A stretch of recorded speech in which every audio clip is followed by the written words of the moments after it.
The good news is that Mathew Barzal of the New York Islanders got off the schneid and scored twice. The bad news is the Islanders defense failed to do its job, and the Islanders fell to the Dallas Stars. We've got our key takeaways from that game and a full preview of tonight's contest in Toronto against John Tavares and the Maple Leafs. All that and a lot more coming up on this episode of the Locked On Islanders podcast.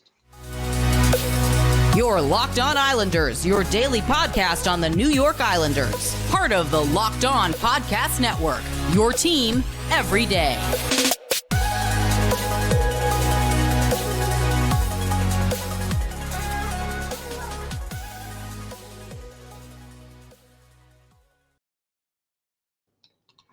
And welcome, everybody, to the Monday edition of the Locked On Islanders podcast. Gil Martin, so glad you could join us today and be part of the Locked On Islanders family. And thank you for making Locked On Islanders your first listen every day. We are free and available on all platforms. Lots to discuss on today's show. But first, if there's something Islanders related on your mind, if you have a question for us, a comment maybe about something we've discussed on the show, or a topic you'd like us to talk about on a future episode, feel free to send us an email. The email address, as always, lockedonislanders@gmail.com. And if you leave your first name and where you're from, we are happy to mention you on the show when we talk about whatever it is that's on your mind. You could also follow the show on Twitter @LockedOnIsles, and you could follow me, Gil Martin, on Twitter at Ice Wars, NYR, VSNYI. We'll keep you up to date on all the latest Islanders news, notes, and happenings. And I am also live tweeting during nearly every Islanders home and road game. So join me for instant analysis. And it's always great to interact with Islander fans, either during game time or at any time. So do feel free to get in touch, and we'll talk a little Isles hockey. A disappointing game on Saturday. The Islanders getting off to a lead for a change and then falling to the Dallas Stars. Final score 5-2, although that last goal was an empty netter. And the best part about this game for the Islanders, Mathew Barzal finally getting off the schneid, getting his first and second goal of the season. And you know, it was great to see that kind of a play. You could see how relieved Barzal was and had a big smile on his face on the bench after he got the first one. The second one came on the power play. That's always a plus. But unfortunately, offensively, that's all the Islanders were able to do in this game. Jake Ottinger, the goaltender for Dallas, played very well. And, you know, two areas that the Islanders usually play very well at that they didn't do well at during this game. Number one, the face-off circle.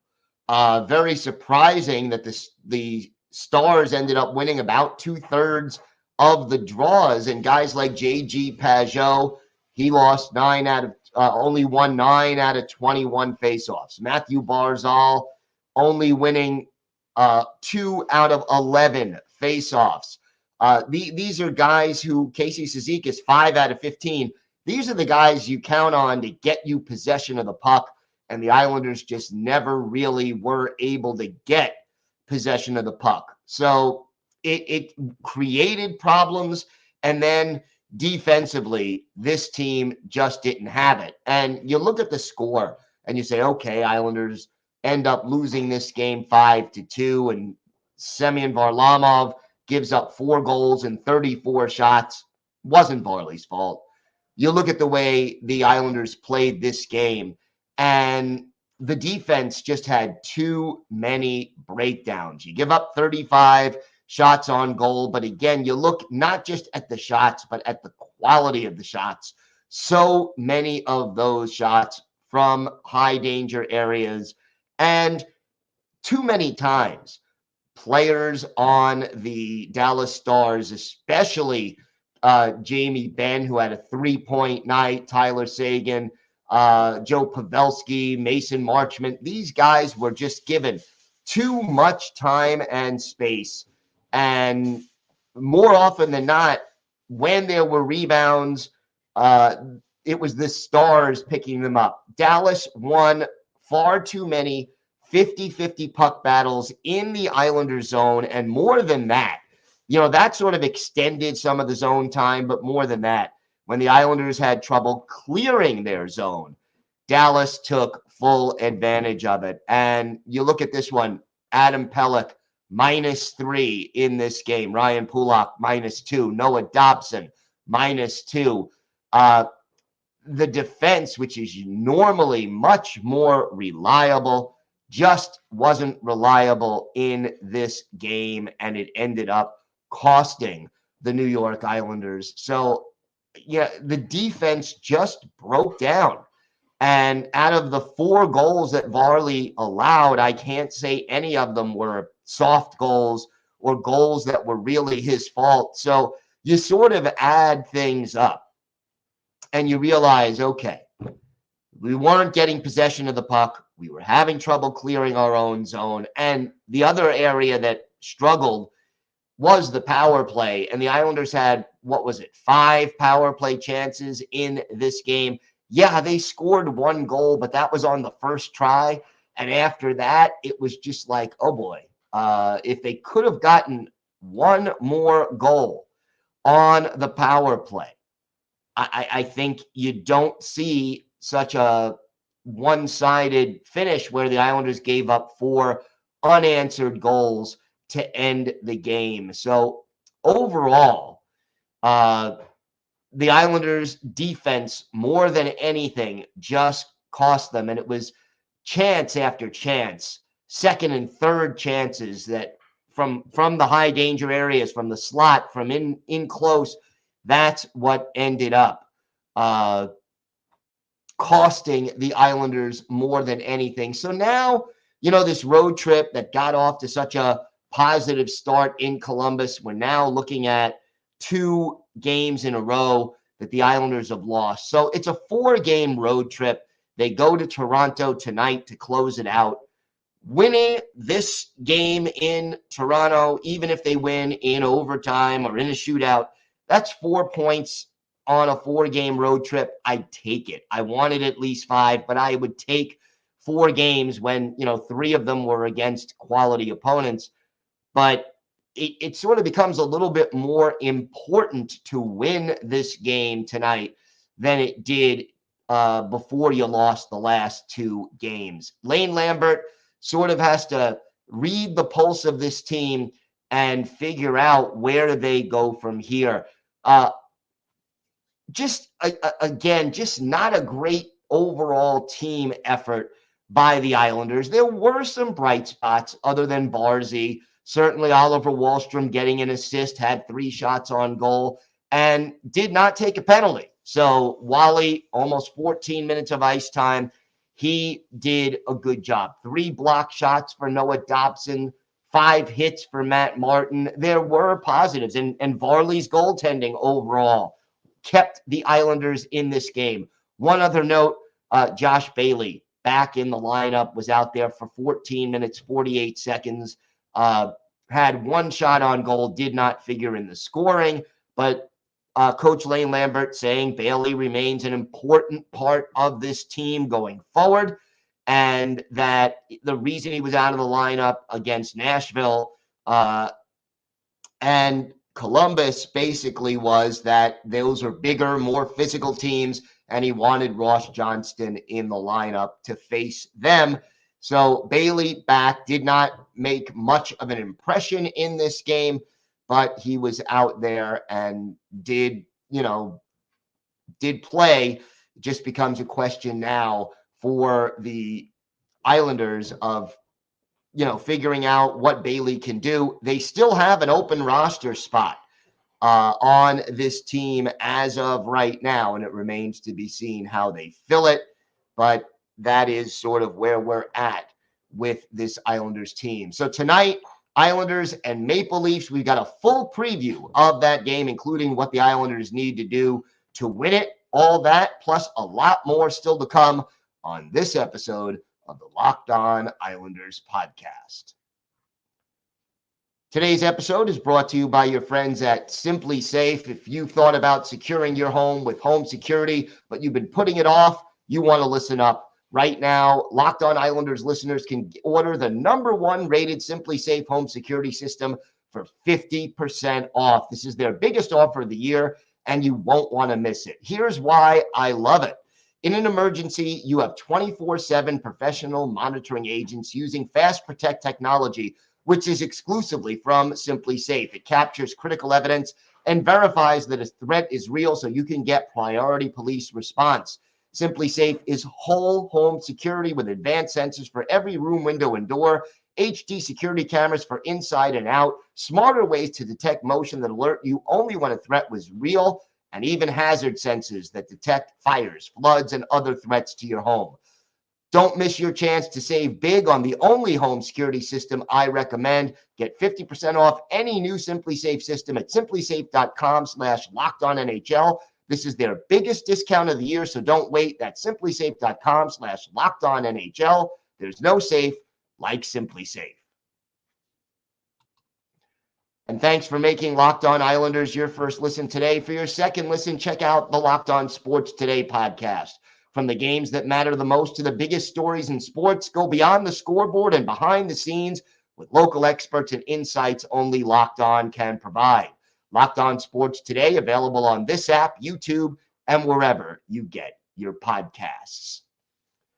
So the Islanders head into Toronto to face the Maple Leafs, and the Leafs coming off a split weekend, a 5-2 win over Buffalo on Saturday. So that was a plus. Their last game before that, a 3-2 loss to the red-hot New Jersey Devils. So they won 3 out of 4 and seem to be slowly but surely righting the ship after a little bit of a shaky start. And it's surprising that it's been the offense for Toronto that has sort of been middle of the pack. They're 15th in the league with 57 goals scored through 19 games, which is, same number of games the Islanders have played. It's actually more games than some of the other teams in their division have played, and yet still only 15th out of 32 teams at putting the puck in the net. Goals against, they are actually 9th with Ilya Samsonov, Matt Murray, and Eric Kallgren all getting time in goal so far this year, and overall doing a pretty good job. The penalty kill is a little bit of a weakness. They're ranked 20th, 77.3% success rate. Islanders got to get their power play going to try to take advantage of that situation. But the power play with all the offensive weapons on this Toronto Maple Leafs team is dangerous. And who leads the team or is tied for the lead in power play goals? 2 guys who I'm sure you've heard of. Austin Matthews, 6 of his 8 goals this year have come with the extra attacker. And some guy named John Tavares, who has 6 power play goals and 10 goals overall.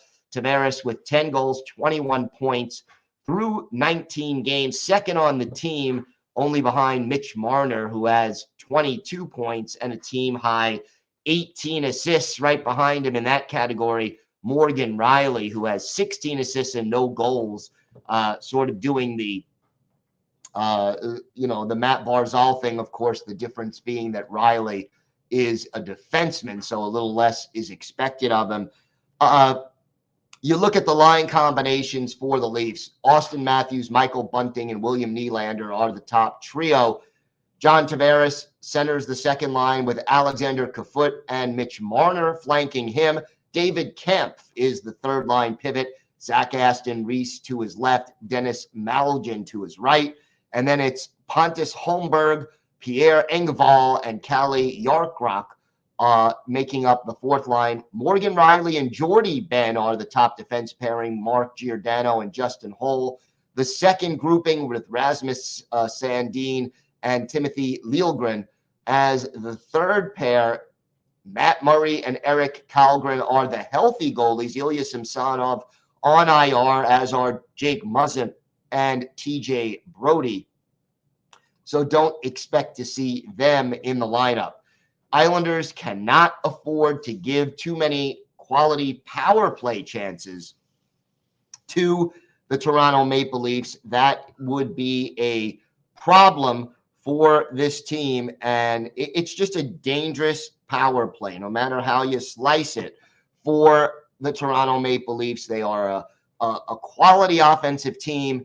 The defensive strength is a little bit surprising right now, and it'll be interesting to see how it plays out. Now, against Buffalo in that 5-2 win, it was Matt Murray in goal, and Murray played exceptionally well. So the question becomes, do the Leafs come back with Murray, or do they go with Eric Kallgren in goal? Now, keep in mind that the Leafs will be playing the Devils Wednesday night in the final game before the American Thanksgiving holiday. And it'll be interesting to see which goalie they go to in which game after having Sunday off, Saturday game, Monday game, Wednesday game. So no back-to-backs there for Toronto. There is a lot of talent on this Toronto team, and you're just waiting for some of these guys to break out. Austin Matthews, 8 goals in 19 games. That puts him on roughly a 33, 34 goal pace for the season. Those are not bad numbers, but they're not elite numbers that you expect from Austin Matthews. Nylander and Tavares having good years. Marner not scoring as much, but certainly setting up a lot of goals. And the thing about the Maple Leafs, the Islanders have to play Islander fundamental hockey, and we expect to see Sorokin in goal after Varley played, and it makes sense. And I think you'll see Sorokin both Monday and Wednesday for the Islanders against two very dangerous offensive teams in the Maple Leafs and the Oilers, who are the Islanders' next foe. So, you'll have the number one goalie, but if the Islanders repeat the way they played against Dallas, where there were second chance opportunities and open players and defensive breakdowns, they are going to get beat. They have to go back and play Islanders hockey and slow down the speed and skill of the Maple Leafs. You give up rebounds, you give up deflections, you give up high quality scoring chances in excess. Sorokin will have to stand on his head to get this Islander team to beat the Maple Leafs. But if you slow them down, if you do a good job of clearing the puck out of your zone, you have got a pretty good chance of winning this hockey game. And one thing I'm going to be interested in watching throughout this game, how does Mathew Barzal respond to now not having to worry about that dreaded first goal? 18 games without a goal for a forward who's supposed to be your most dynamic offensive player, that's a problem. And he was squeezing the stick a little bit. And he was concerned about the way it was being perceived, both by his teammates, by the media, by the fans. That pressure is now off. And Barzy can go back and just have a little more confidence and play a little bit better, knowing that he doesn't have to worry about that goose egg at the beginning of his stat package where it says no goals. I want to see how Mathew Barzal responds, and it'll be interesting to watch how he plays in this game against the Toronto Maple Leafs. And I think he's going to want to show the Maple Leafs and their fans, what he's capable of doing. And, Barzy, he has got a chance to really start to break out. 21 points in 19 games. That is leading the team.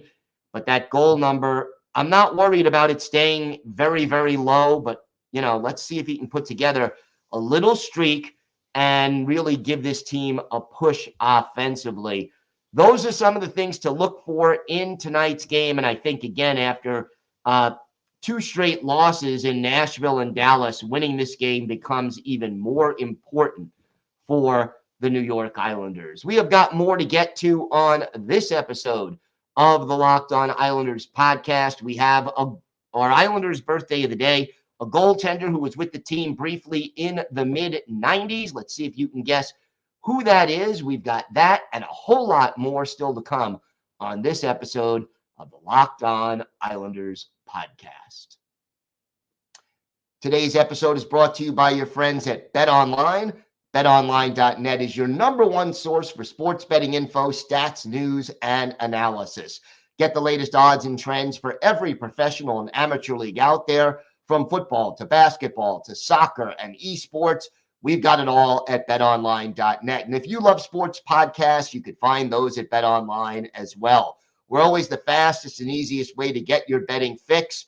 Feel like the Islanders are going to go into Toronto and really do well, get some revenge on John Tavares? Check out the latest odds at betonline.net. Head to the website today or use your mobile device to learn more. BetOnline, where the game starts. Time now for our Islanders birthday of the day. And Sunday was the 56th birthday of former Islanders goalie Tom Draper. Draper, originally drafted by the Winnipeg Jets in the 8th round back in 1985, had 4 solid seasons for the University of Vermont, made his NHL debut for Winnipeg in 88-89, then went on to play for the Buffalo Sabres before joining the Islanders for the 93-94 season. Played 7 games for the Isles that year before spending the rest of the season with their farm club, the Salt Lake Golden Eagles of the IHL. Then played 1 more game for the Winnipeg Jets before finishing his career in the minors and in Europe. Played in Finland for a while and then in the East Coast League and the UHL. Draper, 5'11", 183, kind of average size for a goalie of his era.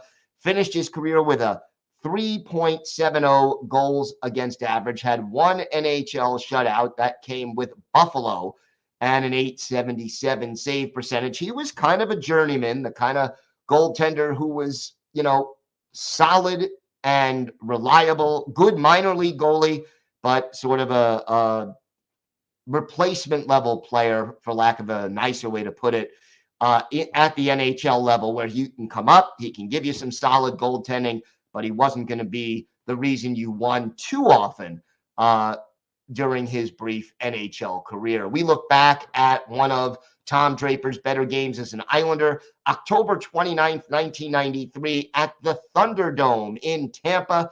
Islanders and the Lightning. Tom Draper, obviously the goalie for the Islanders. Pat Jablonski in net for the Lightning. And it was Tampa Bay getting on the board first, just 2.5 minutes into the game. Tim Berglund, his first from Brian Bradley and Roman Hamrlik at 2:35. Isles down a goal. But Tom Curvers evens it up late in the period. His third from Marty McGinnis at 13:09. And then 2.5 minutes later, Derek King, his sixth from Steve Thomas and Pierre Turgeon. That made it 2-1 Isles after the first period. In the second, the Islanders extended their lead. Derek King, his seventh from Rich Pilon and Pierre Turgeon at 6:54.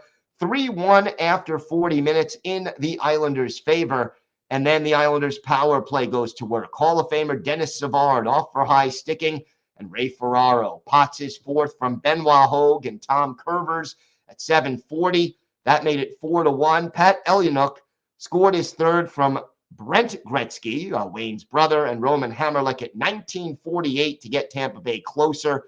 But the final score in this one, a 4-2 win for the Islanders over the Bolts. 26 saves for Tom Draper, our Islanders' birthday of the day, and this was his only win as a New York Islander. Pat Jablonski gave up the first 3 goals for Tampa Bay, was replaced by Darren Pupa, who gave up the 4th. So we again want to wish a happy 56th birthday, a day late, to former Islanders netminder Tom Draper. He is our Islanders' birthday of the day. Going to be interesting to see how the Islanders handle the open roster spot. Are we going to see possibly Sashnikov called back up. That is a possibility. Do they go with one of the younger players who may be ready to be called up? I don't think it's quite time yet for a William Dufour, although he had, did score a goal over the weekend, and we'll get to that later this week on our farm report. Atu Ratu, again, not tearing things up yet.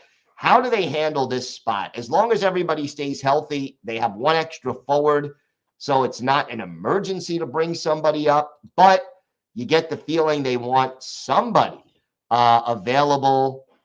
The thing is, if you're going to bring up one of the kids, one of the younger players, you don't want them to sit unless they're going to be up for only a short period of time, an emergency recall where, they are up with the big club for 2 or 3 games. They play in those games and then get sent back down. These are the things that you sort of have to be aware of, and we'll see how they end up playing out. But right now, that one roster spot open. Who are they going to bring up, or is there a trade in the works? We have to see. But as of right now, the spot remains there. Again, I'll be live tweeting during the game tonight, so make sure you join me for that. And tomorrow, we will be back here with our key takeaways. And of course, we will look ahead toward the Thanksgiving holiday and the game against Edmonton. So again, I want to thank everyone for making Locked On Islanders your first listen. For your next listen, check out Locked On Sports Today. They give you the biggest stories of the day, plus instant reactions, big game recaps, and the take of the day. It's available on the Odyssey app, YouTube, and wherever you get your podcasts. Have a great day, everybody. Enjoy the game tonight. Stay safe. And of course, let's go Islanders.